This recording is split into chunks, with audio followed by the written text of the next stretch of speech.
Oh, hello everyone. We're live. Why are we live? We're live! Live for Shuumatsu no Valkyrie, also known as Record of the Ragnarok. Chapter 91. Live reaction. I apologize. I promised this out like the Saturday before last or some shit, and couldn't find the link. I got really busy that Saturday into Sunday, and then when I was trying to do it like really late, like Sunday night, like shit, I promised Saturday, and then it was Sunday, and of course I was like prepping lunch for the work week and blah blah blah blah, and I was like, all right, it's 7 o'clock, and I tried my best. I said, I'm gonna get this done. I'm gonna find it and stuff. I couldn't find the link. My normal site didn't have it yet, so I'm like, oh, it must be one of those Imgur sites or whatever, right? Like that have the shitty translations, and that's what I must have saw. So I'm like, okay, and I spent like 20 minutes looking for it, and I just said, I don't have time anymore, and so I waited until my main site with the HD scans and stuff came out with it, and so now we're here to do Chapter 91 at the end of the day. Chapter 92 is not out yet, as far as I know, so we're still being caught up and stuff. We're still caught up as of this chapter. But yeah, I actually did see a thing from, I think, Mysterious Weeb or something like that on YouTube saying that this fight is coming to a close. So I'm assuming that maybe Chapter 92 is going to be the end of the fight into Chapter 93. Maybe 92 is the end. It depends on what actually happens here in Chapter 91, right? So we're going to have to go with that. So anyways, how's everybody doing? It's Friday. For most people, that's a good thing. You know. It's sunny where I am. Well, it's kind of cloudy sunny, but it's warm. It's warm. It's a little sunny. They're doing so much construction outside my house that it's kind of hard to enjoy most of the afternoon in that regard, all the noise and stuff. I mean, it actually doesn't bother me as much as it would bother a lot of non-tradesmen people and stuff, but it also puts a damper on the idea of doing a bunch of like yard work. You know what I mean? Like, oh, I got to make the property all nice and neat. Why? They just ripped up the goddamn curb in front of my house. It looks like shit, and it's gonna look like shit for the next 2 months. So, you know, they ripped up a perfectly good curb for no good reason other than somebody's taxpayer dollars is paying for it for some ungodly reason. I can think of a few other things to put our taxpayer money into, like, I don't know, keeping doctors here and shit, but I don't know. We're not going to go political with this, but we can, but we're not going to. I'm just shooting the shit until I decide to start. I think that this stream, unlike last time, unless we get a super crazy chat going like last time, probably only about 40 minutes. 40 odd minutes, under an hour, easy. I've been working very hard on getting some Dragon Ball Z Budokai 2, all capsules, all game modes stuff made. I've been working really hard on that lately, alongside of some Mob Psycho 100 reactions, but they were flagged immediately before upload, so I'm trying to edit the originals, but I really do think I'm just gonna have to review them. You know, I don't know how other channels get away with it. I do what other channels do, but I can't get away with the reactions, man. Like trailer reactions, I get flagged, but it doesn't matter. They keep it up. They're just like, you can't monetize, and I don't monetize anyways.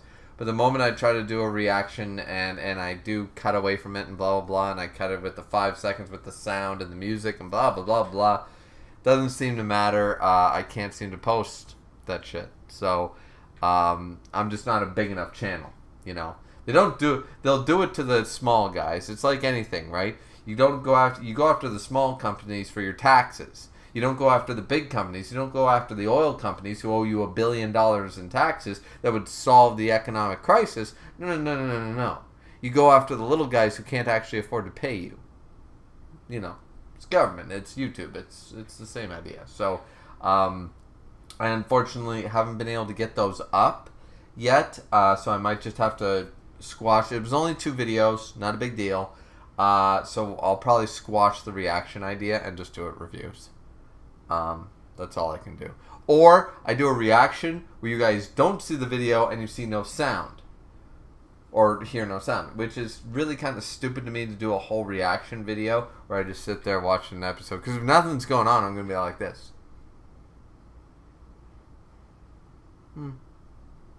You know, like, so, anyways.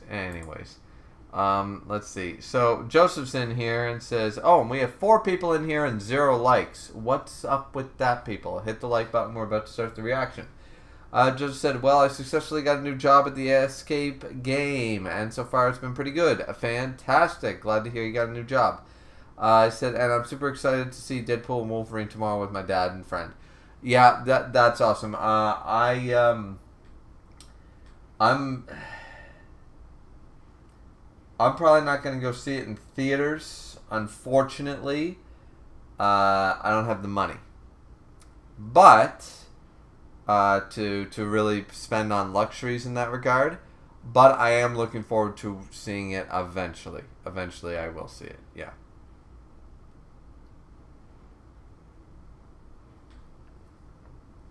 I have been watching all the promotional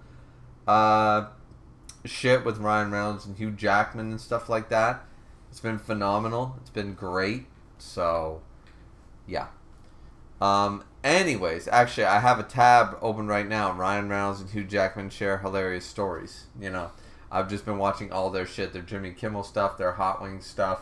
You know, on Hot Ones and all this craziness. So, I am looking forward to that. Anyways, without further ado, you know, it's been 5 minutes since we started. Once again, everybody hit that like button and let's jump into Record of Ragnarok, Chapter 91. So, we know that Okita went demon level crazy, flame on at the end of the last chapter, so let's see. So he's jumping up and down, he's bouncing like he's Tokita Oma with the Nico style. Let's see, in a busted out arena. So, we got the crowd. Hey, look at that. Okita's face. He really looks like, just like Chapter 91. Sword God versus Sword Demon. A genuine demon. Alright, yeah, he's actually like, and the smoke flame fire is just coming out of his mouth. His teeth are starting to slowly, like they're taking on his canines. They're looking almost like fangs. Yeah, alright. So let's go. And let's see what he can do. So he's hopping up and down. He's jumping. And yeah, this'll work. So he's hopping up. He's feeling his transformation, I guess. And now, what will the demon child with his new grotesque visage do against the sword god's super fire kill technique? And let's see. So he lunges forward. He's just rushing straight in. And Susanoo, ready to go. What an idiot, Caesarius. He's definitely getting cut to pieces this time. And Susanoo, boom. And immediately Okita recognizes it, jumps right back, and okay, he's not dodging it, it's still attacking him, and he's gonna block it with the sword. Is he gonna ride the wave? He seemingly jumps. Is he gonna jump on top of the wave, almost like the wind scar? Boom, Inuyasha style. He's gonna jump and ride it like a boomerang. He seems to... Oh, no, he's actually going to hit it with his sword, so he does cut into it, and he literally, you can tell right away, he cuts into it. He cuts into the actual wave, and then it seemingly starts to cut and break apart.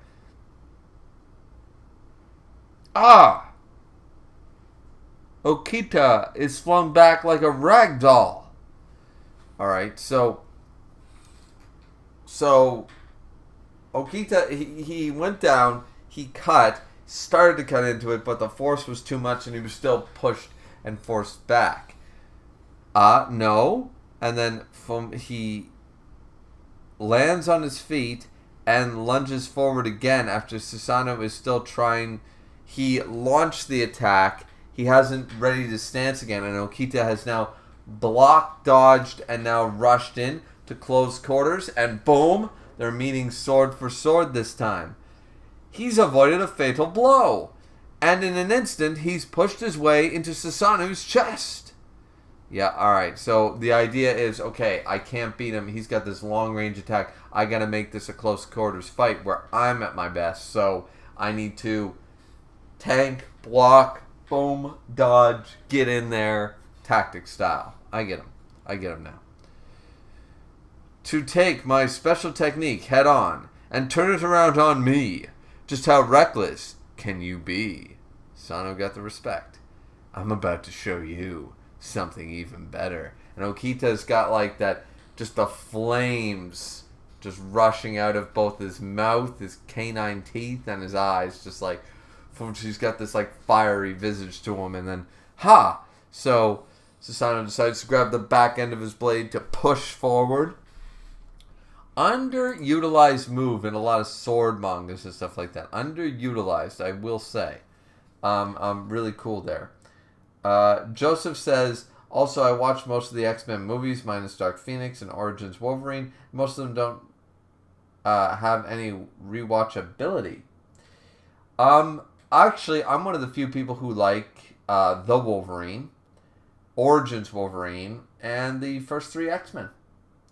I don't care for First Class, Dark Phoenix, Days of Future Past is but I would argue for sure that at least the first 2 X-Men movies have rewatchability. The Wolverine certainly does, and Logan is incredible. So there's that. Just said, except for First Class. Yeah, no, see, I didn't... First Class is okay, but it's not my cup of tea.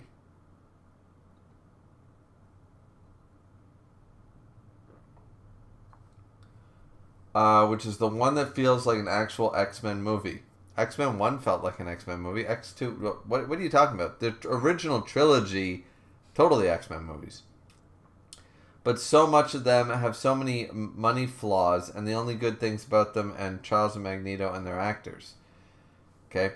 Just said, honestly, even though we have them to thank for making the superhero movies genre what it is today, along with Batman, most of them feel nothing like X-Men stories.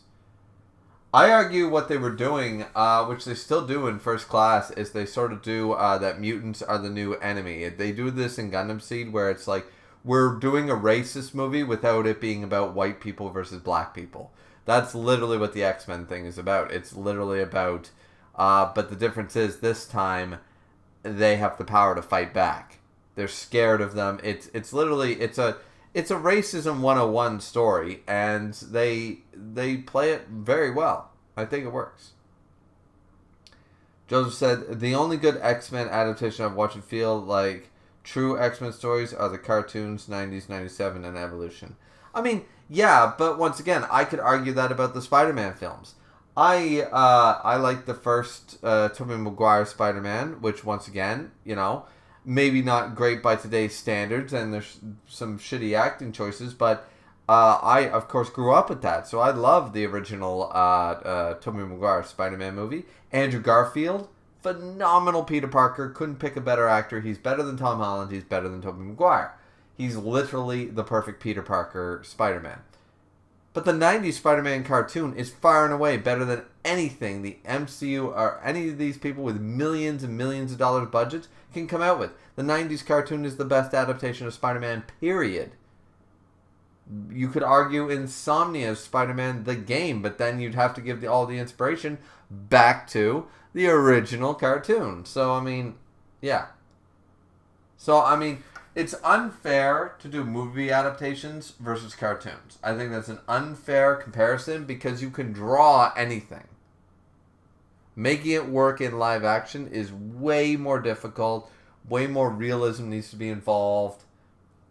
Yeah, we could go down a whole pipeline with this one, but I find it incredibly unfair to any movie adaptation to compare it to the cartoon. I really do. The cartoons are always going to be superior. X-Men, Spider-Man, Justice League, all Batman, the animated series, all these things are always going to be... The 90s cartoon era of superheroes is always going to be the pinnacle of superhero storytelling, adaptations, and everything else in between. No, the original comic books, plus the movie adaptations, find it hard-pressed to meet that pedigree of greatness. So... put them on your Mount Rushmore, and then just appreciate everything else. That's my go-to argument for that. But, anyways, getting back to some Ragnarok here. Okita was about to tell Susanoo that he was about to show him something better, and something that Susanoo does, which I always love. I always love when people throw swords and stuff, but I also love when people decide to use their extra arm and just boom and use blunt force, which is what he's doing here. But apparently Okita's not backing down. So let's see. Oh, he stepped into the dirt. His speed and strength, they're going up another level. Terrific. Dra! And Susanoo decides to finally... So he flexes and boom! And sends Okita flying. Okita backtracks, let's see, and he rushes forward again, and they clash again, meaning sword for sword. And Ares looks on. How can he attack like that head on? And how can he keep even fighting? So Hermes, once again, to the rescue, to explain to us, peasants, exactly what the fuck's going on. Alright, did you not see? The instant Susanoo unleashed the Amano Magashi. Okita, who would have been right inside, retreated and put distance between them. Even with the Amano Magashi's vacuum blade, it would appear that the further out it goes, the more the power wanes. That makes sense. You know, the winds, the closer you are to the eye of a storm, the worse it is. Unless you're at the actual center, the eye of the storm itself. Outside, you still get the winds, but they're not as devastating. From his first experience within its range, Okita seems to have ascertained that distance. So, immediately, because it's a true Master Swordsman, he immediately, after the attack was used a couple of times, he could tell, okay, I can gauge the distance now. I know at what distance I can defend against it. And thus, can parry that vacuum blade, which is what he did to close the distance. Ascertained? But it's a vacuum blade. It's invisible. Yeah, so we're seeing the visual of it, of course, but it is technically invisible. It's not an actual, blade slash, like a beam, sort of idea.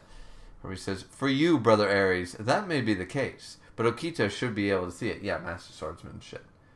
We'd chalk this shit up to just, they're that good. The approaching vacuum causes shifts in the air, kicking up dust before him. Or perhaps it's a change in air density, or even the minor refraction of light. You mean after only seeing it once, he can see through everything entirely? Oh, and on top of that, Zeus, to prevent Susanoo that slight interval necessary for his technique, he forced an extremely close-range fight. Yeah, he closed the distance because he can't fight this off at long range. But the vacuum slash does him very little good and would only leave him open if he's at close range. It seems that the title of strongest in a real fight isn't just for show. And Okita's going forth, and boom. Oh, but he's still taking hits. Susanoo and... Alright, they're both taking hits. They're both bleeding. They're both hitting each other. And let's see. Fu! Ha! Foam, and they keep going at it. And oh, now it's Okita footwork style. Bon Kai Tensu Zangetsu. Or Nico style. Fire kata. Flash fire. He's doing the whole zoom zoom zoom zoom. We go zoom zoom zoom zoom zoom zoom zoom zoom zoom. And boom. We see, alright, Susanoo trying to cut him. Does he actually get him? It's hard to tell with the way I don't think he does. I think Okita's actually dodging the blade. Amazing. Those movements. This is on a completely different level than any Okita we've seen before. The Shinsengumi are shocked. When Soji was alive, he was afflicted by disease. Even in his demon child state, he probably couldn't even display half of his true potential. In other words, he's trying to confuse me with speed and find a blind spot. Once again, I knew he would be a speed demon. I knew Okita would all be about the, that kind of shit. Let's go. So he stops right there. This is the true Okita Soji. And alright, that is sick. Where he's grabbing, he's almost like he's bending down. He's not quite grabbing the ground, but he's just about to. He's so low. Sword up here. He's ready to go. Look at the flames. Look at the head on. Tennen Rishin style. Secret technique. Kishukotsu Demon Claw Thrust. Oh, did he miss him? I see. Oh, no, he got him right in the side. Boom. Boom. So he managed to get right past the defense. He didn't get a full strike, but he did injure him. Pretty good by the looks of it. Pretty good. Let's go, Okita. So he's doing the Gatotsu. It's time for Saito Hajime. Gatotsu! Yeah. Because this is Kutsotsu. But the Gatotsu, yeah. We're going all Kenshin with this one. We're going all Kenshin.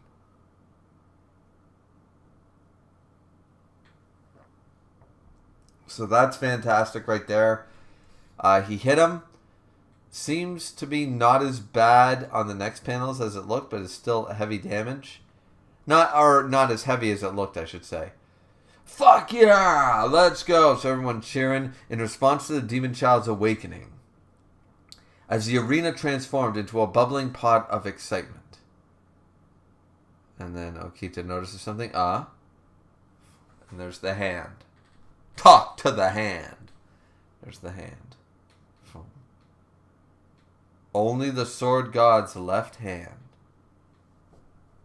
What the? That is gorgeous. I love the fading and the art on. Oh my. Oh. Guys, this might be the best panel of the fight. Just the flow, and look at the painter's level strokes of the blood as it's around him. That is gorgeous. I gotta make that the thumbnail. That is gorgeous. Continued to calmly, precisely keep the sword demon in its grasp. Shall we begin? And he's gonna come down with a sword strike. This is bad. Amano Magashi Avicii. He's gonna do a point blank range. So fast. Kita, I have to take this. I won't make it in time. Kita worried. An absolutely unavoidable strike from a divine weapon against such an attack. See his heart muscles. Was Okita's reaction. Simply a good luck. A good luck. That's a wrong. Alright. I hate when translations fuck up. There's no such thing as a good luck. No. See what happens. Wait, he didn't dodge it. He rushed in to counterattack during the Bakumatsu. And he's gonna, after countless brushes with the god of death. It was all from such experience. Clashes. And does he stop? Wait. He pushed it. He attacked Susanna's sword. He didn't parry it. He threw it from the side to throw off the vacuum blade coming down so it doesn't come down here. It's coming down over there. He slammed it to dodge it, and now he's going to be left wide open. Boom. And Okita is falling back. He can't... Can he recover? Boom, boom, boom. And he recovers. The crowd cheers. Slam. I'm heating up. You can even react to Avicii. attacking with such a small interval, even I was surprised. It does decrease the destructive power noticeably, although the next strike shall decide our fates. The invincible swordsman's technique drives the demon child into a corner. And that's the last page. That's the end of the chapter. I mean, damn. Okay, so I thought the chapter was pretty good so far. So, initial thoughts here. The chapter was really good. The fight definitely ends. Do we find out who wins next chapter? Probably, but the fight definitely is over next chapter. So chapter 92 will decide. I know everyone's so pissed about Japanese versus Japanese. I don't give a fuck. These people are fucking whiners. In all honesty, I think this was a pretty good fight. I've been happy with it. You know. So, it is what it is. What do you guys think?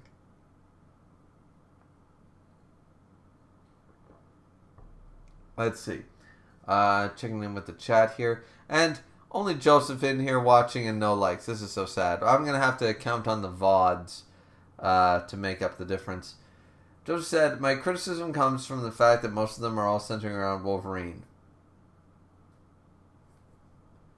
Top 5 comic book characters of all time. Why the fuck wouldn't you center it around Wolverine?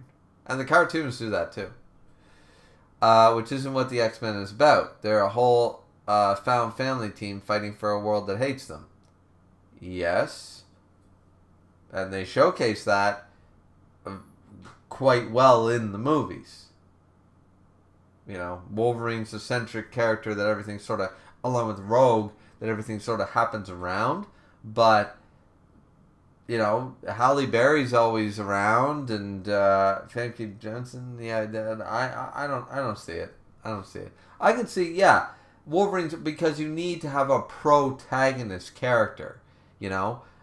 It'd be almost impossible to showcase it in a movie format where you don't have a main plotline with main antagonist versus main character. If you don't have that, you're unlikely to either get the green light to make such a movie or for it to succeed in the first place.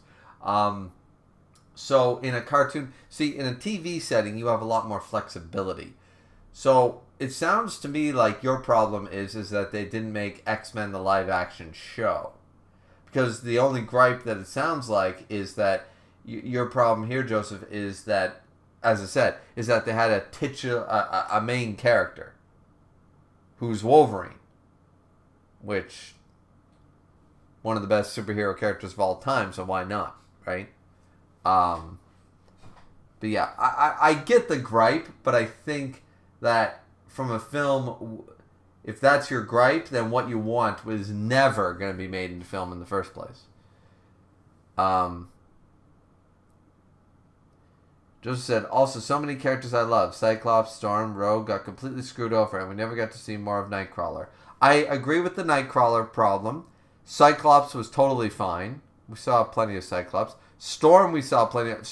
Halle Berry did a great Storm. Rogue, I do not like the casting choice. She's not a bad actor, the one from True Blood there, or later on True Blood. She's not a bad acting choice, and we needed this scary version of her, but this was the emo. This was the early 2000s. Emo and grunge and punk rock and everything was in, you know what I mean? So it was just sort of the times a little bit there. I wish we got the Rogue that, hey, sugar. You know, I wish we got the more confident Rogue and stuff like that. What they did with her was meant for a plot point for the first movie, and then, of course, they couldn't backtrack it, so they had to continue it.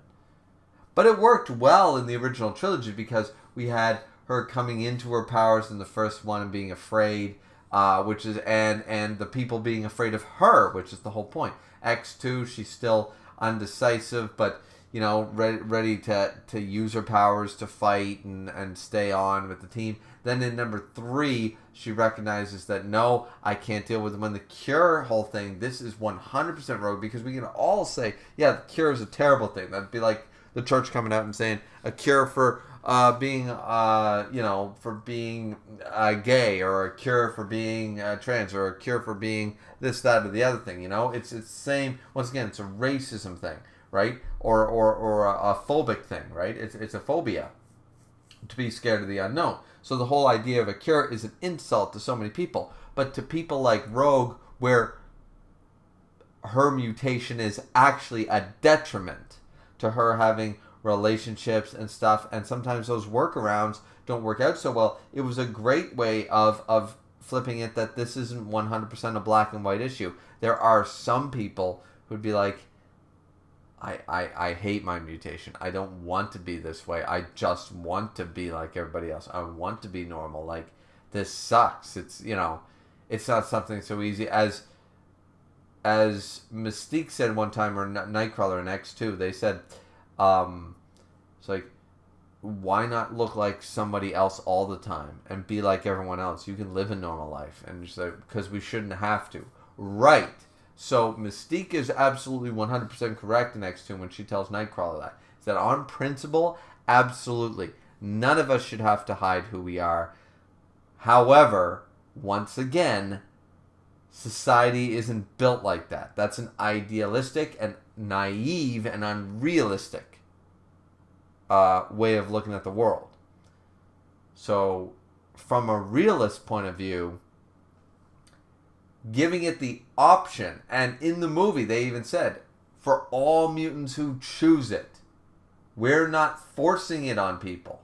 Now then, the government has guns and all that shit, but the point is that at the time, the company who created the cure did it out of oh my god, like my own son was mutilating himself, so terrified of being one of these mutants. I'm going to pour all my money and resources into finding a cure. I found this cure. There's a lot to unpack there, really, with X-Men. But I stand by. I totally stand by those 3 films. Joseph said, sorry about the rant. No problem. I've been ranting about it. I just really feel strongly for the X-Men ever since I fully discovered how awesome they are and what they symbolize. Well, I've been reading X-Men comics since I was... Well, I'm likely older than you, so yeah, I've been reading X-Men comics since before you were born, most likely, and watching the shows and stuff, and I love X-Men, I do, and I get your gripes, but once again, I think some of them are a little misplaced as to why you don't like things,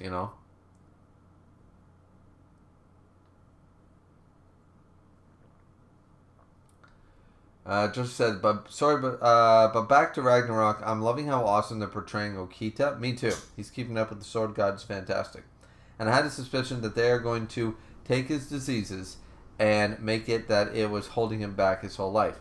And they did. They showcased that, yeah, the tuberculosis was holding him back. And he is just ready to go. Even though I was always hoping for Okita versus Loki, this fight is pretty epic. Yeah, Okita versus Loki still would have been good. We still haven't seen what Loki can do, so hard to say that Okita would have kicked his ass, but I have a feeling Okita would have kicked his ass. Excuse me. Joe said, I don't have a problem with Goth Rogue. Just look at X-Men Evolution. They did, yeah, that was, but... I suppose Goth Rogue was a little more teenage Goth Rogue. Goth Rogue in Evolution was better, but once again, I prefer more confident Rogue. My problem is how she was written and how Cyclops wasn't shown as a great leader or Storm not being Storm. Once again, what was wrong with Storm? Storm was fine. Halle Berry did fine by Storm. She was once again 100% behind the school, but also fought back where she thought it needed less pacifism. She wasn't a pacifist, which is nice. Cyclops, once again, was shown... The X-Men were still... See, I think your problem... Well, once again, I say your problem, but I think... is that when you start... And I do think that this is one of the greatest things that the TV shows did.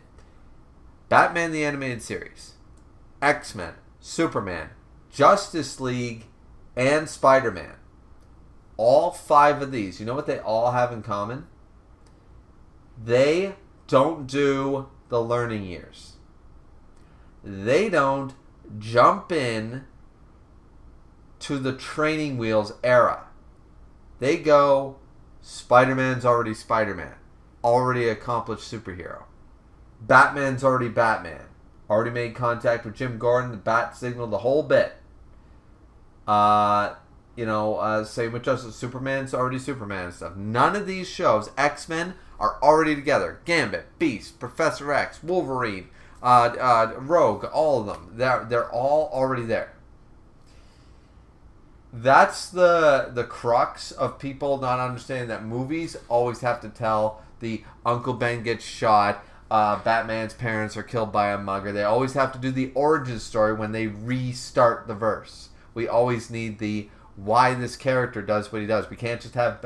And I agree that Hollywood needs to give this up. If you go to a Spider-Man movie at this point and you need to see, well, how did he become Spider-Man? Don't go to the fucking movie, right? I get that. But even the MCU, lorded over as fantastic films, all had origin movies. What the TV shows and why they were so good is that they waited till seasons 2 and even 3 to tell just one character's backstory in a 20-minute episode. And only 10 minutes of it was the actual episode. They summarized it, moved on to the villain of the week.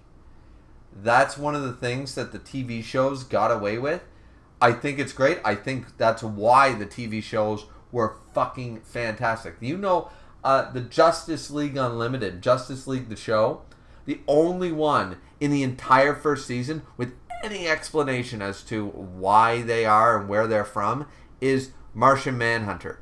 Only one. Hawkgirl just shows up, everyone accepts it. Wonder Woman puts on some bracelets and boom, she's Wonder Woman. Superman's already established. Batman, they already know each other. The Flash runs up. Hey guys, how's it going? Green Lantern shows up from space. I got a ring. What are you going to do about it? You know, like, no explanation needed. No backstories. They fight off an alien species. And nobody, even in that entire season, nobody gets a backstory. Other than, once again, Martian Man. One character in, 17 episodes. So, and there's, once again, a comparison to, the X-Men. When we jump in, there's already the leader. Cyclops is already in charge. We have Professor X being the actual true head. Magneto's already established. We've had fights with them for years. What the cartoons are able to do that the movies don't is that the movies, Hollywood, decides we need to make sure that people who have never read a comic book or heard of fucking anything in their entire life can go into this movie and understand it. People who have zero knowledge can go into this and understand it.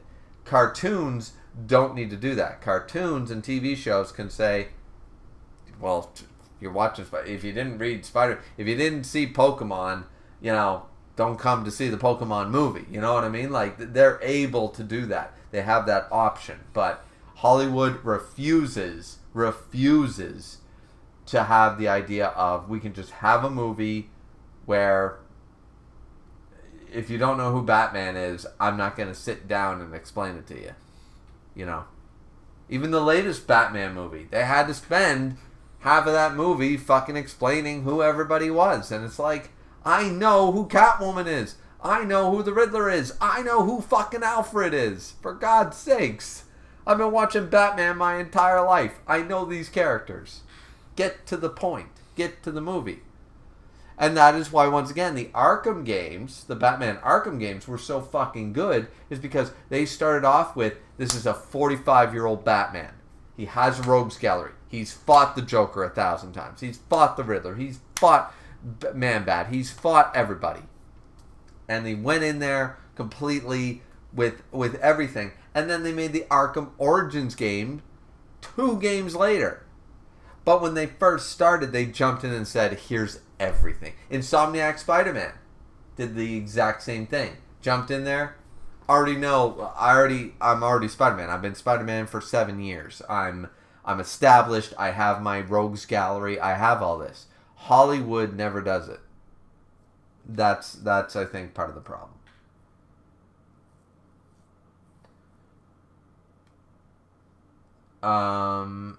Yeah. Joseph said, I've seen better versions of Storm. Oh, there are better versions, but there was nothing wrong with her version of Storm. And wish that more movies captured her goddess queen feel. I thought Halle Berry in 3 was the best. That spiky hair, that was a good look. X-Men 97 was just so good. I mean, it was very good. Once again, based off the original show. But, once again, TV shows and cartoons especially have a lot more free range. So they should be better. I guess is my argument. And I feel like they can do better and portray that same feel from 97 in the movies. They really can. If they did, see the problem is, you sit there and you watch 24 episodes. They have an hour and a half. Even for sequels, they only have an hour and a half, 2 hours to fucking explain the plot, explain the new bad guy, explain everything. You know what I mean? You don't just have. It's not possible. It's not feasible to do what cartoons do and put it to the big screen in 2 hours. Look, Zack Snyder tried. It sucked. I'm not saying that the movies are perfect, and yeah, they could have done things better, but at the time, you got to remember there was no real blueprint. So, Joseph said, I haven't seen the Justice League cartoons, but I do plan to eventually. Oh, you definitely should check them out. The 90s era, I agree with you. I mean, the reason they're calling it 97, the X-Men, is because they're like, yeah, we owe everything to the 90s. Because the 90s had the epitome of superhero in their entirety. Their rogues gallery is perfect. Their episodes, their storylines, their characters, their voice acting, their characterization, everything was basically perfect. So, for as far as DC and Marvel. So, yeah. But once again, that's your Mount Rushmore. You sort of have to give the training wheels a little bit of a shot. That's all I'm saying. Anyways, so yeah, as far as Ragnarok goes, I guess this stream was more about X-Men than anything else. But yeah, so I'm thinking that the fight ends next chapter. I'm really looking forward to it. I think this fight has been really good. Certainly better than Apollo versus Leonidas, 100%. Might even be better than Tesla versus Beelzebub, considering these guys have had like very little backstory in comparison, and still the fight is. It's not as interesting, but it's still been a pretty good sword fight. The choreography's been fine. The art has been really good. I would argue the art has been really fucking good, especially. So I'm going to go on a limb and say that this fight is better than the last 2 or 3. I would say this round is one of the better rounds. Looking forward to. I assume it's going to end next chapter. That's my prediction, but we'll have to wait and see. What did you guys think? Let me know down in the comment section down below and the VOD and stuff. Don't forget to like, comment, and subscribe as always. And thank you very much to Joseph for kicking it back here and giving us lots to talk about.